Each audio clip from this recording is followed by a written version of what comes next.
I pretended to be broke just to see who in my family would actually be there for me.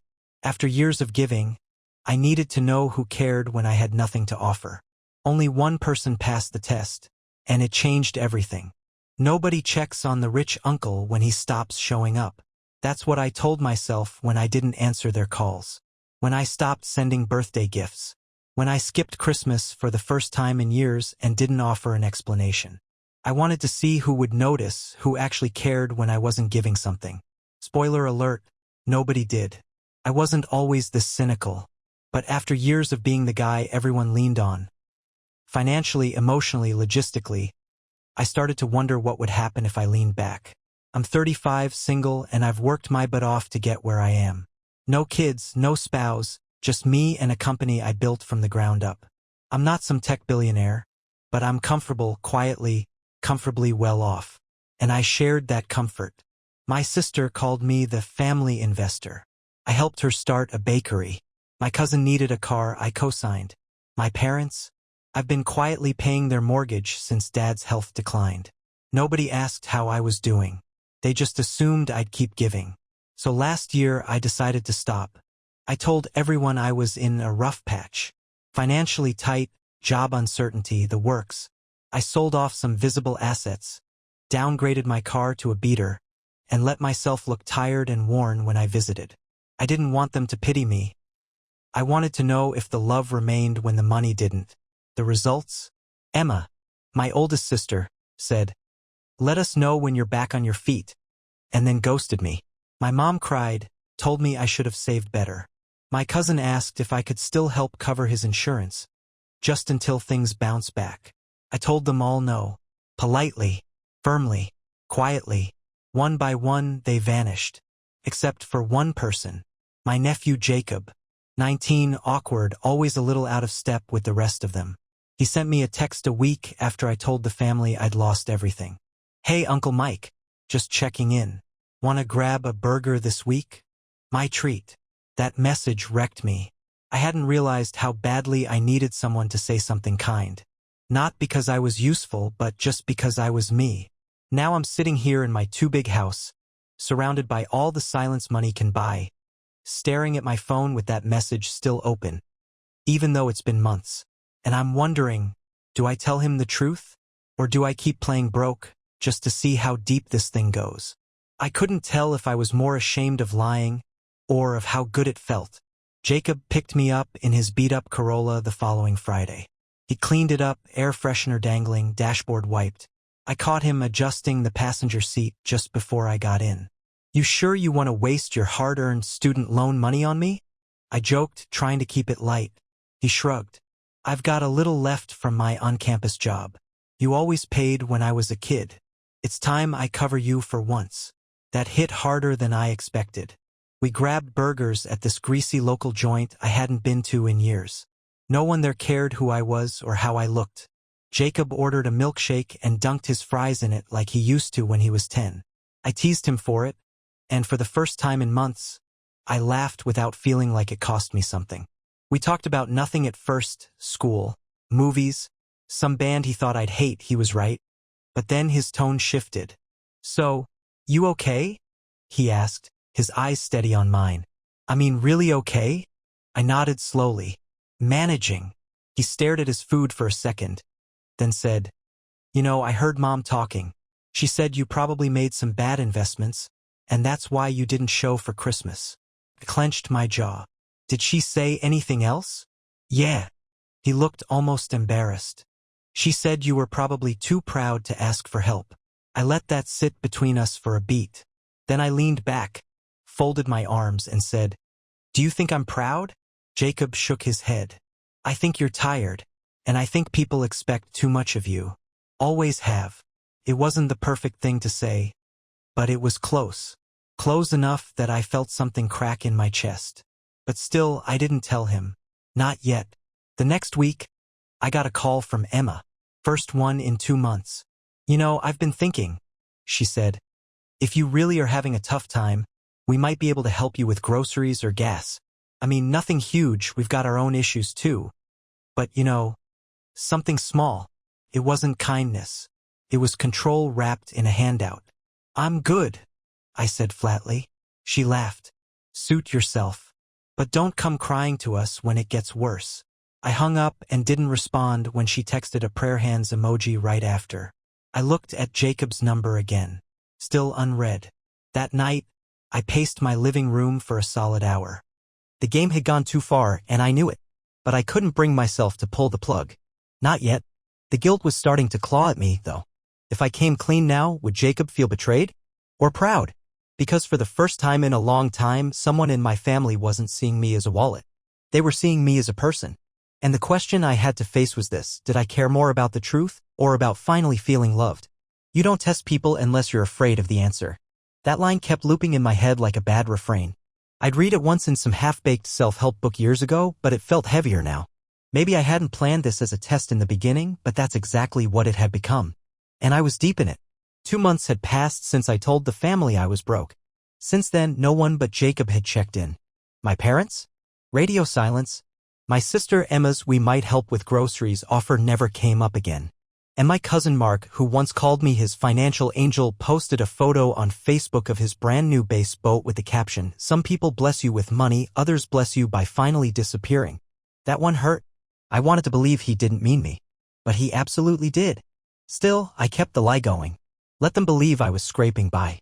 I stopped going to the usual events, skipped my dad's birthday dinner, and when Mom sent a group message saying, "Hope you're hanging in there," I gave her a thumbs up emoji and nothing more. But with Jacob? I couldn't help but keep showing up. We started meeting every Friday, his idea. Sometimes it was lunch. Sometimes we walked his dog or caught a late movie. He never brought up money. Never made me feel like a burden. At one point, I offered to pay for gas. Just casually to feel out his reaction. He shot me this look like I just kicked a puppy. "I told you, man. I got it. Don't sweat it." And he meant it. But that's when the guilt shifted. It wasn't just about the lie anymore. It was about him being the only one who didn't deserve it. So I made a choice. Next Friday, I invited him to my place, my real place. Not the apartment I'd rented for show, the one with the peeling paint and the broken dryer. No. My home. The one with the wraparound porch, the big windows, the place I built when I thought family actually meant something. He showed up wearing the same hoodie he always wore, hands in his pockets, a little confused. "This your cousin's place?" he asked, looking around the driveway. I didn't answer. I just opened the front door and let him walk in. The silence stretched for a beat too long as he looked around. Then he turned to me, eyebrows raised. "You lied." I nodded slowly. He sat down on the couch, not mad. Just quiet. Processing. Why? I took a breath. Because I needed to know who saw me as more than a paycheck. Who'd still be there if I wasn't handing out cash and bailing people out. And turns out it's a pretty short list. Jacob leaned back, eyes scanning the room. "So this was all a test?" "Yeah." He stared at me for a long moment, then said, "Well, I guess I passed." I cracked a small smile. "Yeah, you did." He smirked. "So does this mean I get, like, a prize or something?" I laughed for real this time. "What do you want? Money? A car?" He shook his head. "Nah, just a burger next week. Your treat this time." Fair enough. But as I watched him settle into the couch like he belonged there, a new thought hit me. What if I'd never done this? What if I'd kept giving, kept pleasing, kept hiding behind generosity to avoid seeing the truth? And maybe the truth was this: being broke wasn't the worst thing. Being used was. I still had to figure out how to deal with the rest of them, the people who failed the test. But for now, I had one person who didn't. The truth didn't set me free. It just made things louder. After Jacob left that night, I sat on the porch for hours. No music. No phone. Just the sound of crickets and that one broken gutter dripping onto concrete like a metronome marking the seconds since I blew up my own piece. I should have felt relief. I finally told someone. Someone who mattered. But all I felt was pressure, like opening the door just invited the storm. And the storm hit faster than I thought. Saturday morning, Emma called. First time since Christmas. I didn't pick up. Then came a text. "Heard you're not doing so bad after all. We need to talk." I didn't respond. She sent another. Then another. "So you lied to everyone? Seriously? That's messed up. You could have just said no. Instead, you make us feel guilty? Wow. Mom and Dad are upset too. You should be ashamed." And there it was. Not "I'm sorry." Not "I didn't know you were hurting." Just fury because I didn't let them keep using me. I paced my house for hours. The phone buzzed like a mosquito I couldn't swat. Emma, then Mark, then Mom, then even Dad, which almost never happened. Call me, Dad said in his usual dry tone. That was it. No punctuation. No warmth. Just a command. I didn't call. Instead, I texted Jacob. Things are about to get weird. Just FYI. He wrote back. Already fielded 2 calls from Aunt Emma. I'm Switzerland. I laughed out loud, and for a moment, it cut through the tension like a knife. But that calm only lasted a minute, because by Sunday, Mom showed up at my house, uninvited. She stood on the porch in her Sunday best, arms crossed, looking like she'd rehearsed this confrontation in front of a mirror. Can we talk? She said, lips tight. I sighed and opened the door. She didn't even sit, just stood there, hands clenched around her purse strap. We don't understand why you did this. I shrugged. Because I needed to know who cared. She blinked like I slapped her. We do care. We're your family. You care when I pay, when I fix, when I provide. But when I said I was struggling, you disappeared. Mom huffed. You made us feel like beggars. No, I said, stepping forward, voice sharp now. You made yourselves beggars. I just stopped being the bank. That shut her up. For a second. Then she said something I'll never forget. We raised you better than this. I stared at her. Stared so long she looked away first. You didn't raise me, I said. You trained me. Trained me to fix your life so you wouldn't have to. And I finally broke the leash. She left without another word. The sound of her heels on my front steps echoed like gunshots. And in the silence that followed, I realized something new. The test wasn't over. It had only just started. Funny how quickly love turns into leverage. Monday morning, my phone buzzed with a group chat notification. One I hadn't seen activity in for weeks. Family updates, which usually just meant Emma spamming baby pictures or Mom forwarding badly cropped Facebook memes. But this time, it was war. Emma. So are we all just going to pretend Mike didn't lie to us for months? Mark. Yeah, kinda messed up. I stopped by his place once. He said he couldn't afford gas money. Guy's got a Range Rover parked in his real driveway. Mom. This is not how we raised you. Dad. Let's take this offline. That last one was the only thing that made me chuckle. I didn't reply. What was there to say? They weren't upset I lied. They were upset I'd exposed the dynamic they were happy to ignore. Then Jacob texted me privately. You okay? Do you want me to say something? I told him no. I wasn't going to drag him into my mess. But that's the thing about Jacob. He doesn't wait for permission when it comes to doing the right thing. Because the next day he did say something. On Facebook. Publicly. He posted a photo of us eating burgers a few weeks back. Captioned. Sometimes the people who give the most just want to know you'd give back if the roles were reversed. If that offends you, maybe you should ask yourself why. I stared at the post for a full 5 minutes before the first comments started trickling in. Cousin Dana.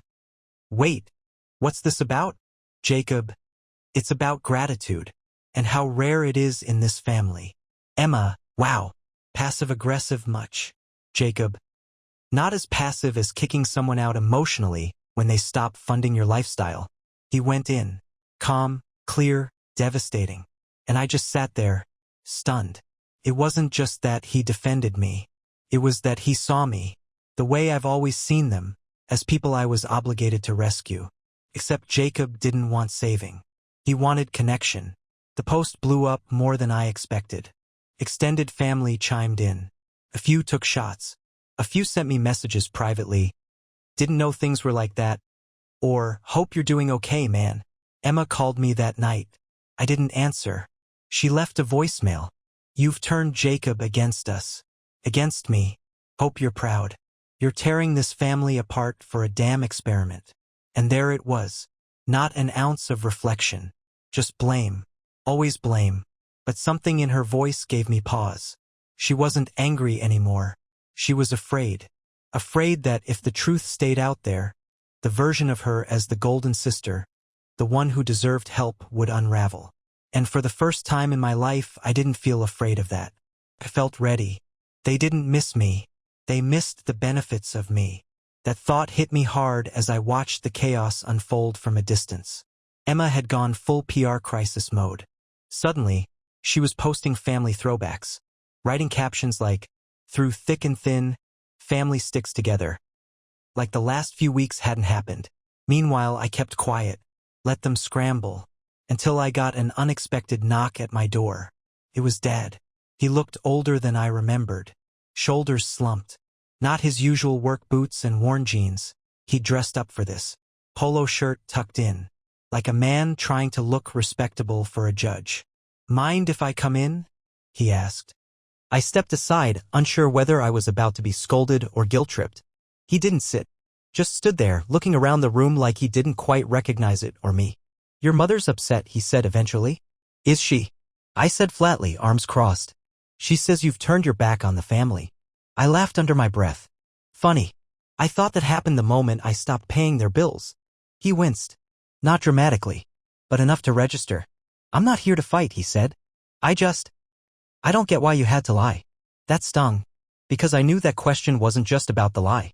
It was about the role he'd always expected me to play and what happened when I dropped the act. "I didn't do it to hurt anyone," I said. "I did it because I needed to know who actually saw me." He stared at the floor. "I've worked my whole life to give this family something better," I continued. "But I was never in the family. I was just the one financing it." Dad looked up then. And for a moment, just a moment, he looked like he might actually say something real. Instead, he sighed and said, "We just didn't expect you to change." There it was. Not "we didn't know you were hurting." Not "we should have been better."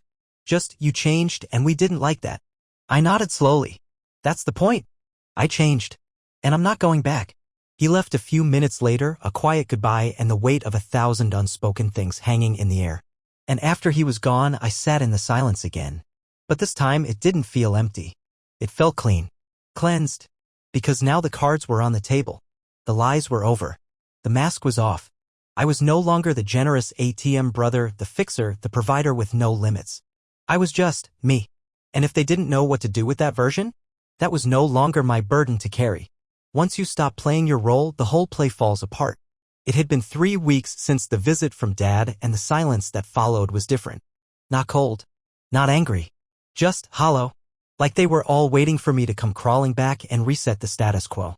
Maybe they thought the guilt would wear me down. That eventually I'd show up with a check and an apology. But instead of breaking, I started breathing easier. I slept better. Ate better. I even caught myself humming while making coffee one morning, something I hadn't done in years. And then Jacob called with an idea. "Let's go somewhere," he said. "Just for a weekend. Doesn't have to be fancy. I just think you need air." He was right. I hadn't left town since this whole thing started. So we booked a cheap cabin upstate. 2 nights. No plans. Just space to think. That first night, sitting by the fire, Jacob turned to me and said, "Do you think they'll ever see it? What you did, why you did it?" I poked at the embers with a stick. "No," I said finally. "Because that would require them to question the version of me that served them." He nodded, quiet for a moment. Then, "Are you okay with that?" I didn't answer right away. But I was getting there. The next morning, as we were packing up, I got an email. The subject line read, "Let's rebuild, family meeting?" It was from Emma. Sent to me, Mom, Dad, and Mark. She wanted to organize a reset brunch. Her words, not mine.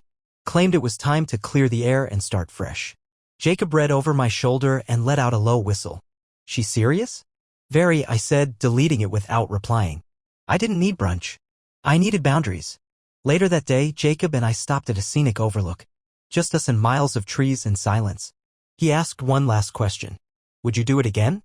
I didn't hesitate. "Absolutely. But next time, I do it sooner." Because here's what I learned. When people love you conditionally, you spend your life trying to stay worthy. But the second you stop giving, the truth of that love becomes impossible to ignore. And that truth? It's a gift. Even when it breaks your heart. Turns out, when you stop paying people to care, most of them clock out. By the time we got back from the cabin, the reset brunch had become a full-blown family campaign. Emma posted a sentimental slideshow on Facebook, baby photos, group vacations, captions like, "Life's too short for grudges." She tagged me. I didn't respond. Mom sent an email with a subject line that read, "Let's forgive each other." Each line felt like a trap. We all make mistakes. No one's perfect. Can we please just get back to being a family? Not once did anyone say, "I'm sorry for how we treated you." Not once did anyone ask, "How are you really?" It wasn't reconciliation. It was reputation management.